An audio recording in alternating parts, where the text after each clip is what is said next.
Господин Димитров, заминавате може би с отборите за Анталия. Да. Да очакваме ли някакви трансфери тогава? Мисля, че да, има варианти. Предполагам, че един от вариантите е Макриев. Предполагам, че ще бъде продаден в Криля Съветов. Колко е сигурен този трансфер? Той ще бъде 3 дни на проби, на медицински обследвания и проби, и треньора ръководството ще прецени дали да го привлекат. Маркиньос и Русия? Маркиньос също е вариант. През времето, което ще бъде там и контролните мачове, които ще изиграе, ще бъде следен, наблюдаван и има вероятност да бъде продаден. Колко отбора се интересуват от него? Точно не мога да ви кажа, но предполагам, че 4 отбора точно го наблюдават. Има ли интерес към други футболисти на тези отбори, които тръгват сега?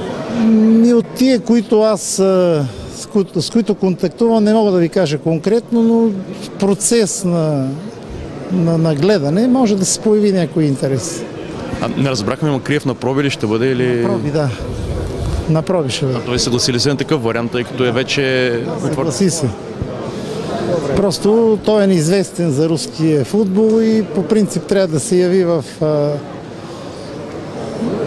Турция поне 3 дни да го наблюдават. Ще играе ли някой от контрола? Една контрола, ще играе едно по време.